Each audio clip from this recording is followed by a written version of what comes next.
Hello and welcome to Phantom Forces Weapon Spotlight, a series where I give a more subdued and informative look on the weapons of Phantom Forces. In this episode, I'll be covering the AK-12. The AK-12 is an assault rifle unlocked by default at rank 0. It deals 33 damage up to 70 studs and falls off to 70 damage by 120 studs. It fires at 700 RPM in automatic and 1000 RPM in burst. It has a standard 1 times body multiplier and 1.4 times head multiplier, a standard 2500 studs per second muzzle velocity, and a standard 1 stud penetration depth. Here is the shots to kill table. It has relatively low recoil, and it holds 30 rounds in the magazine with 120 rounds in reserve of 5.45 times 39mm rounds. The reload speed is 2.3 seconds and 3.1 seconds for empty reload. It has an above average walk speed of 14.5 and a also relatively high aim speed of 15. The AK-12 is an okay weapon. It's quite average, the fire rate is okay, the damage model isn't the best but it's okay, it's got a bit of range to it, and generally it's kind of used, well personally for me at least, it's kind of used as a benchmark for the average assault rifle due to how average and well-rounded it is. It works quite well at medium range considering it doesn't have much recoil and it can 4-shot kill to the body up to 100 studs, and while it does have a high fire rate burst mode, it cannot 3-shot kill to the body, so in the end it kind of ends up on par with the full automatic fire mode. There isn't really much to say about the AK-12 other than that it's a very good beginner weapon considering that it's unlocked by default. And I don't really see it used much, and I guess that might be because it's kind of outshined by other rank 0 automatics.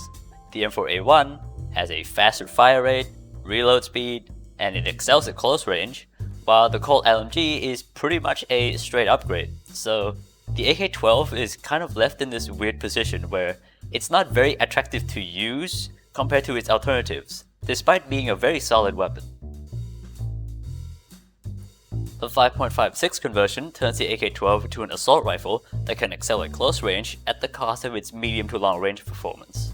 It now deals 34 damage up to 45 studs and falls off to 19 damage by 100 studs, and it increases the muzzle velocity to 2650 studs per second. Everything else here remains unchanged. Here is the shots to kill table. The only thing else that's changed is that the horizontal camera recoil is triple its original value. This conversion definitely makes the AK-12 competitive at close range. In fact, this actually puts it in line with the M4A1 if you're using the AK-12 in full automatic, but it far surpasses the M4A1 when you're using the AK-12 in burst. It's got more range than the M4A1, and the burst mode increases the fire rate, and it's extremely competitive because it can 3-shot kill to the body, meaning you can 1-burst people. The thing that holds this conversion back is its ridiculous horizontal recoil, which pretty much forces you to use a compensator if you want to go full auto or like burst a lot at range. So I can only really recommend using this conversion in small and close range maps.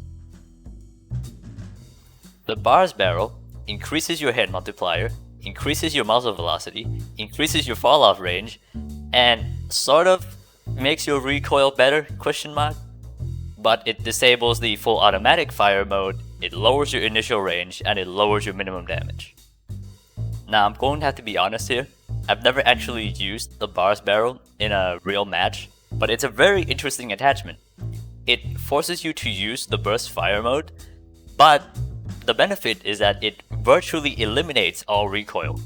It makes your camera recoil negative, so it pushes down, but it increases your rotational recoil to match up with that, and it results in almost no recoil. Your shots will most likely always hit where you were pointing it at.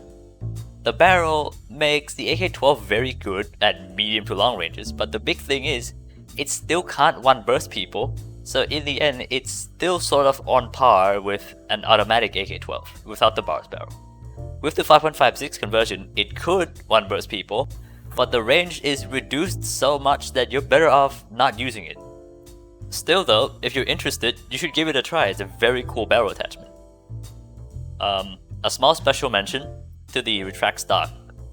The recoil in the AK12 is already pretty low, so it doesn't feel that bad, but it's going to have to be up to personal preference on this one. If you're using boss barrel, you should definitely retract stock though. And that concludes this episode of Final Forces Weapon Spotlight. If you enjoyed this video, please leave a like and subscribe to the channel as it helps a lot. Thank you for watching, and see you next time.